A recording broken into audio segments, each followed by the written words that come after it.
আসসালামু আলাইকুম। শামস মেডিসিন টিপসে আপনাদের সবাইকে স্বাগতম।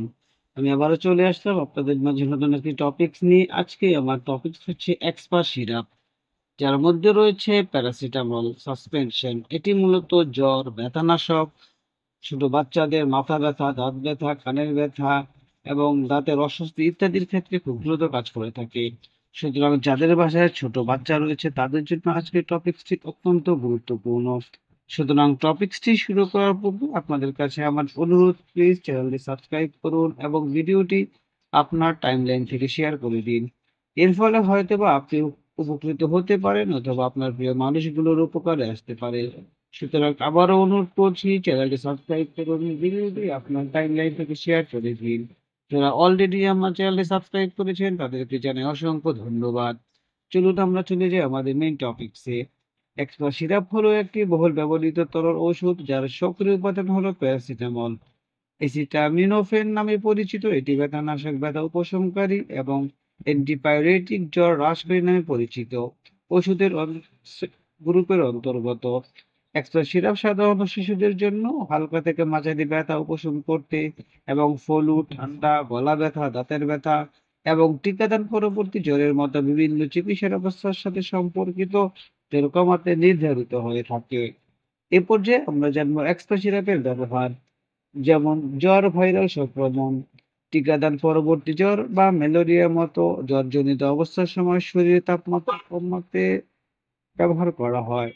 ব্যথা উপশম, হালকা থেকে মাঝারি ব্যথা থেকে কার্যকর উপশম প্রদান করে, যার মধ্যে রয়েছে মাথা ব্যথা, দাঁত ব্যথা, দাঁতের ব্যথা, কানের ব্যথা, শিশুদের দাঁতের অস্বস্তি, পেশি ব্যথা, গলা ব্যথা, অপারেশন পরবর্তী ব্যথা, টিকাদান পরবর্তী অস্বস্তি, ইনজেকশনের স্থানে ব্যথা উপশম করতে এবং জ্বর প্রতিরোধ করতে নিয়মিত টিকা দেওয়ার পরে প্রায়শই ছোট বাচ্চাদের দেওয়া হয়ে থাকে।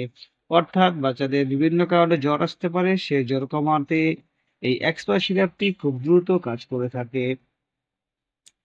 এই পর্যায়ে আমরা জানবো এর মাত্রা বা সেবনবিধি। এক্সপা সিরাপের ডোজ শিশুর বয়স, শরীরের ওজন এবং লক্ষণগুলির তীব্রতার উপর নির্ভর করে। ডাক্তারের নির্দেশনাবলী অনুসরণ করে বাচ্চাকে খাওয়াতে হবে এবং ডাক্তারের নির্দেশ অনুসরণ করা অত্যন্ত গুরুত্বপূর্ণ।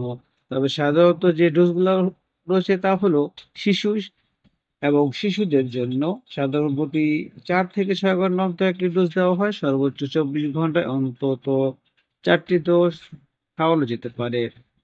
দ্রষ্টব্য: প্যারাসিটামলে অতিরিক্ত মাত্রা লিভারের গুরুতর ক্ষতি করতে পারে। প্রস্তাবিত মাত্রা অতিক্রম করবেন না।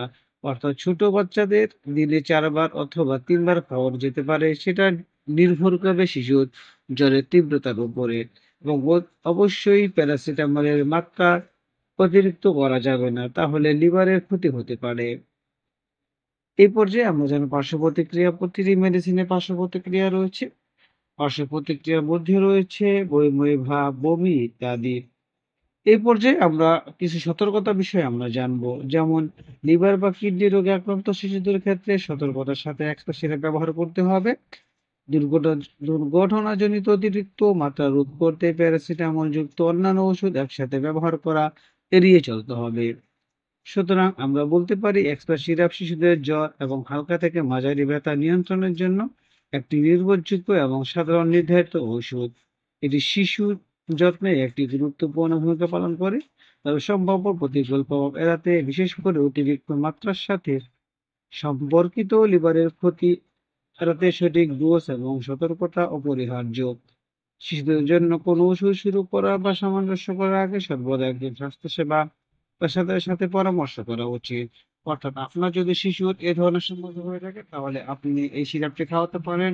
অবশ্যই খাওয়ানোর পূর্বে একজন ডক্টরের পরামর্শ অনুযায়ী খাওয়াবেন।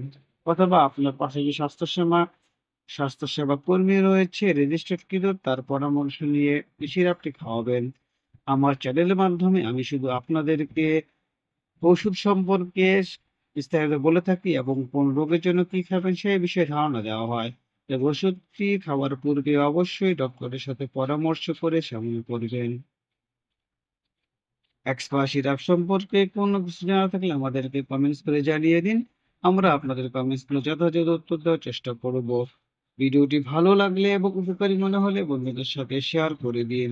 আবার অনুরোধ করছি, প্লিজ চ্যানেলটি সাবস্ক্রাইব করুন এবং ভিডিওটি আপনার টাইমলাইন থেকে শেয়ার করে দিন।